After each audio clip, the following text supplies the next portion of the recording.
something about it, since you are into the field from a long time. You've been on a lot of channels like the ABC, the NBS, a lot of channels. So can you please tell me something about what is SMP? What is scalp micropigmentation? So scalp micropigmentation, also known as SMP, is an abbreviation. So what we're doing is putting pigments into the scalp to give the illusion of a buzz-cropped head, or the illusion of a denser full of hair. So I've had the treatment under my own hair, but I used to 10 years ago my hair was thinning, so you're able to see through my hair and see the scalp. So what SMP does is actually we go in there with a needle, a specialized needle, a 3-point micro needle, and we're using the organic pigment, and we put thousands of tiny little dots into the scalp, and what that does is gives the illusion of more hair, more volume for your hair. This is a great alternative, if you're considering a hair transplant, but you don't want to go through the extensive scars and the surgery. What the SMP does is there's no downtime, so it's non-invasive. You can go in a few hours later and you come out with a whole head of hair. So scalp micropigmentation, I believe, is the future for hair loss. If somebody wants that quick solution for hair loss, scalp micropigmentation is like the modern day barbershop of our generation, I believe. Okay. So, and you've been a musician, a songwriter. Last 5 years, I went solo, and I just started opening up my own company, and I have a partner here in New York, his name's Eric Roberto, but he's a master barber. He's like a celebrity barber here in New York. So bringing him on board with me was a big thing, because he introduced scalp pigmentation throughout the whole world, to people with with the barbers, the industry. So this having the barbers open up the doors to the scalp pigmentation, it helped, this crazy. We train people now. We train barbers. We train doctors. Anybody, dermatologists. So. Yeah, it's quite a trend. I would say that it's quite a trend. But then I would like to also know, there's a lot of people with some questions look into the YouTube and do the procedures, like most of them. Yeah. So we're in the middle. Well, I think the YouTube training, I'm not for that, but it's good to have, maybe if you want to learn this, use the videos as guidance, maybe, because even I post YouTube videos to kind of give tips to any potential technicians. But when I start working on their scalp, they'll be crying. So everybody's different.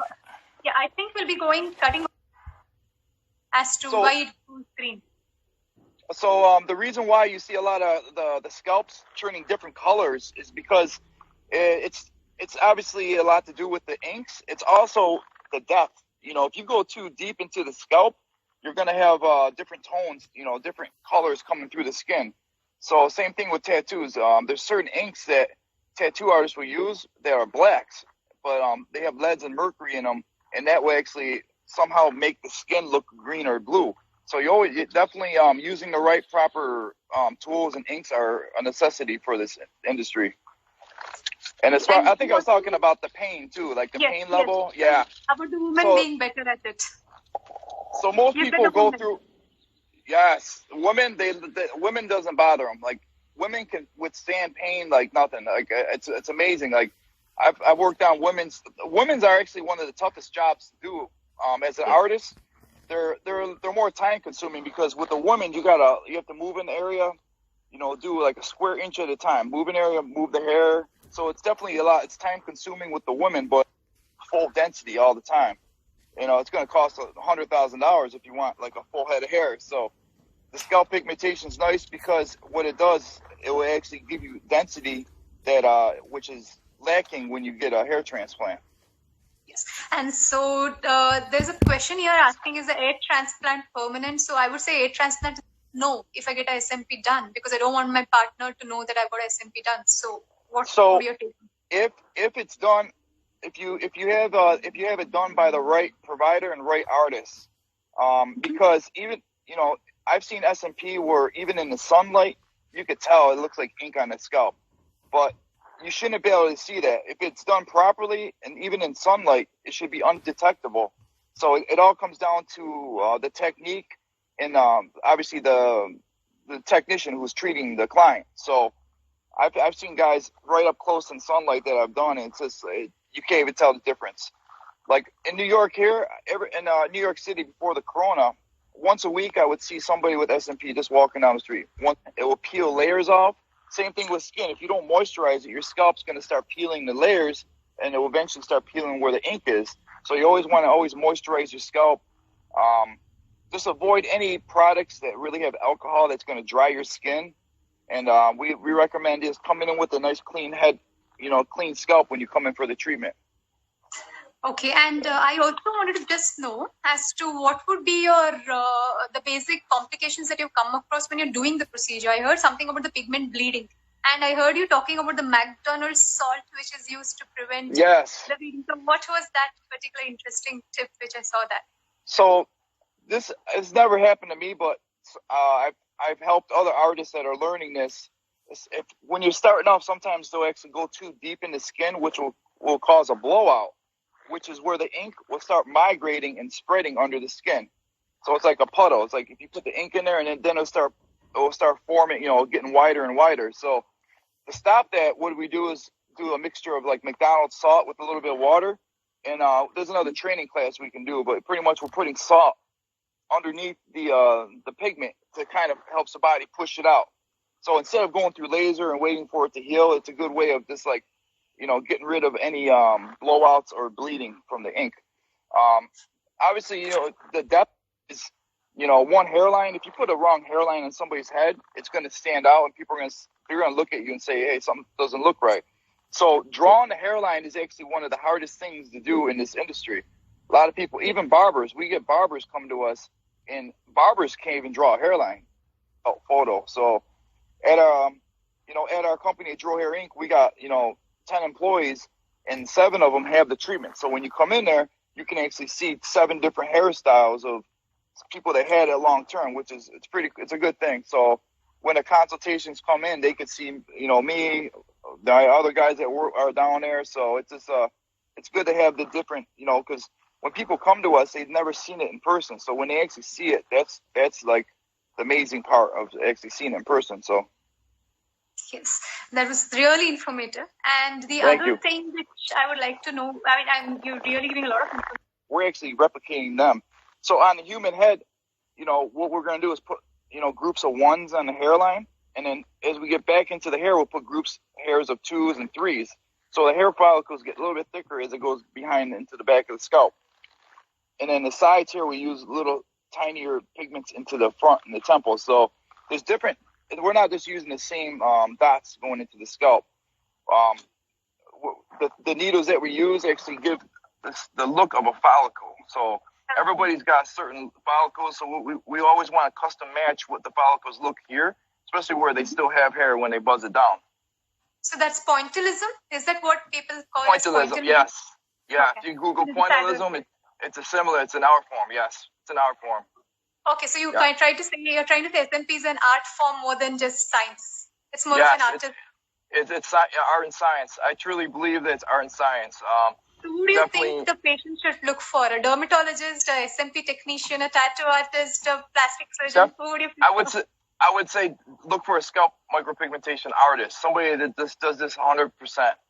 So I get people to come to, I could do the eyebrows, I do the microblading, but I always tell people, go look for somebody that does it full time. A tattoo artist that does this, and say they've been doing tattoos all day. They tattoo somebody's back or their arm.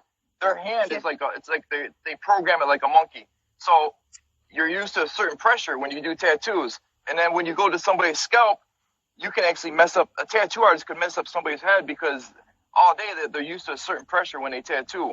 So we don't recommend like a tattoo artist to actually mix the two fields together.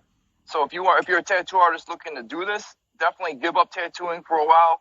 Do scalps, only scalps. Same thing like if some people are doing eyebrows, scalps, and are doing lips, you might just need maybe one touch-up. And then 10 years, you might just need one touch-up. So every case is different.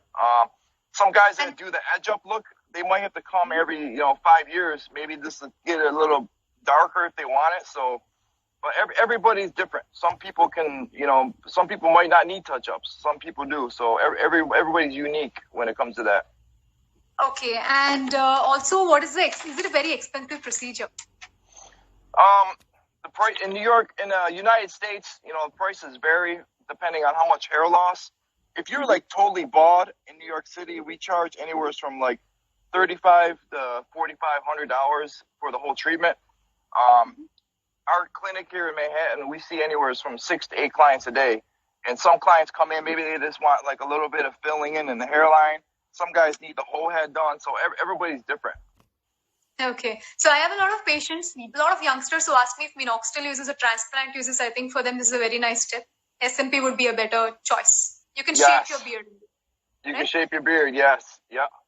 Exactly. And so basically the other question was regarding transplant, hair grade. Yeah, so hair does get gray.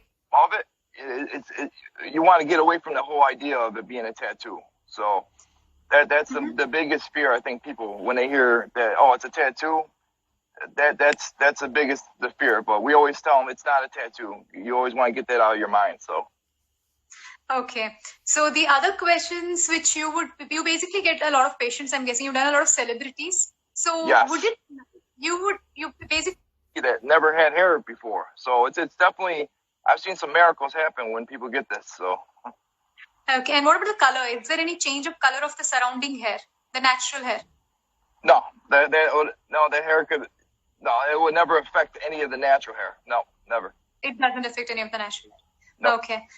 All right. Any chances of any smoking or alcohol having an impact on this, or exercise? We tell everybody for 4 or 5 days, no exercise, no sweating, no sun after each session. Obviously, we always say don't smoke.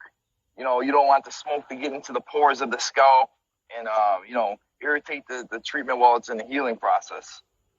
Okay. And does it affect the internal organs in any way? It's a very common question which I get asked. People ask me, does it affect the brain, or does it affect my eyes? These are the questions which I get asked. So. No, it's totally natural, non-invasive. You'll never have any problems, no health problems from it. No allergy. We ain't gonna cause no allergies or no. It's 100% safe and natural. Okay, so what would your take be on music now? So we have been talking a lot about SMP. So tell me about your music and how you have been spending time in COVID-19 and how it's going to affect your SMP practice in the future. I mean, I think the music, it's like a balance for me because music and SMP kind of, they're both in our form. It's like, even with SMP, it's like playing chess. You always got to think of your next move.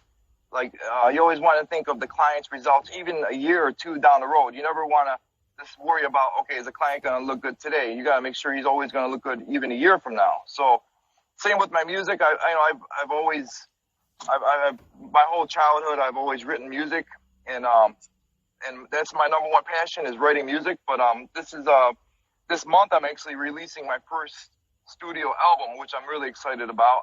I've released a few singles already. You could tell them my name is JJ GEROW on iTunes and Apple Music everywhere. But I'm gonna tag you into this video, one of your videos. Thank you. But I've been blessed in this industry. I meet a lot of good, a lot of actors, musicians, famous people. I feel real blessed that I've had the chance to help them. So in return, these people, they do favors for me. So even under my music, these people are looking out for me as a musician, which I'm blessed for.